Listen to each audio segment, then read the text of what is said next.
वीरान माल की आत्मा काफ़ी देर खामोश रही। फिर इसने कहा, नहीं, ये गलत है मेरे प्यारे दोस्त। मैं तुमसे दोस्ती के कदम बढ़ा रही हूँ और मैं चाहती हूँ अब तुम भी एक खुशहाल चिड़िया बन जाओ। नेक दिल चिड़िया का डर अब आस्ता आस्ता ख़त्म होता जा रहा था। वीरान माल की आत्मा तो इसकी दोस्त बन गई थी। इसने बेकरारी से कहा, मगर ये कैसे मुमकिन है? हाँ, मुमकिन है। मेरी बात गौर से सुनो। तुम्हें यहाँ से कुछ दूर बर्फ़ की बस्तियों में एक और बस्ती भी आबाद है जिसका नाम जोमा है। तुम्हें जोमा पहुँचना होगा। वहाँ जाकर तुम्हें 3 बातों का ख्याल रखना पड़ेगा। पहली ये कि गांव के सबसे गरीब बीमार पंछी के घर पर बसेरा करना पड़ेगा। दूसरी ये कि वहाँ रुककर पहली रात जाकर गुजारना। तीसरी ये कि कभी गुरूर ना करना और आजी से हर परिंदे के साथ पेश आना। तुम्हें हर एक से नरम लहजे से पेश आना पड़ेगा। बस तुम देखना कि तकदीर किस तरह बदल जाती है। जाने क्यों नेक दिल चिड़िया के दिल ने कहा कि इस तरह से कुछ हो ही जाएगा। कुदरत की तरफ से ही इसकी मदद होती जाएगी। वीरान माल की आत्मा इसके साथ कुछ और सलूक भी कर सकती थी। बहरहाल इसने ये तमाम बातें अपने ज़हन में बैठा लीं। अब ये तो करना ही था। वापस जाकर पानी की बाल्टी अपने घर रखे और थोड़ी बहुत तैयारियां करे। लेकिन जोमा के बारे में इसका एक ख्याल था कि वहाँ जाएगी ज़रूर। अच्छा वीरान माल की आत्मा, मुझे इजाज़त दो, मेरी माँ इंतज़ार कर रही होगी।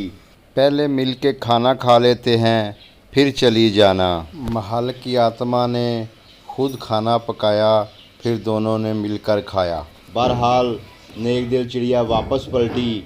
इसने पानी की बाल्टी उठाई और अपने घर की जानब चल पड़ी। फिर इसने आस्ता आस्ता तैयारियां की और दूसरे दिन कुछ असबाब और खुराक एक गठरी में बांधकर वहां से चल पड़ी। बर्फ़ पर सफ़र करना आसान नहीं था। यहाँ से गुज़रना बहुत मुश्किल था। बहरहाल बड़ी मुश्किल से वो जोमा गांव पहुंची और वहां से पंछियों से पूछना शुरू कर दिया कि यहाँ सबसे गरीब पंछी कौन सा है। एक पंछी ने बताया, वो सामने घर देख रही हो, इसके अंदर एक बहुत ही गरीब और बीमार पंछी रहता है। नेक दिल चिड़िया इसके दरवाज़े पर पहुंच गई। इसने दरवाज़े की जंजीर बजाई तो एक पंछी बाहर खांसता हुआ निकल आया। इस पंछी की उम्र इतनी ज़्यादा ना थी, लेकिन बीमारी की वजह से वो उम्र से ज़्यादा लग रही थी। नेक दिल चिड़िया ने इससे कहा, ए पंछी, मैं एक थका मांदा मुसाफिर हूँ और बहुत दूर से आ रही हूँ। क्या तुम मुझे अपने यहाँ एक रात गुजारने की इजाज़त दे सकती हो? बस बर्फ़बारी से बचने के लिए मुझे एक छत चाहिए। इस पंछी ने नेक दिल चिड़िया को गौर से देखा, फिर बोली, हाँ चिड़िया, आ जाओ।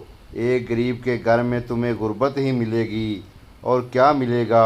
आ जाओ, अंदर आ जाओ। नेक दिल चिड़िया इसके घर के अंदर दाखिल हो गई। वीरान माल की आत्मा की दी हुई हिदायत याद थी। कहानी के 5वें हिस्से का इंतज़ार करें। चैनल को सब्सक्राइब करें, लाइक करें, शेयर करें।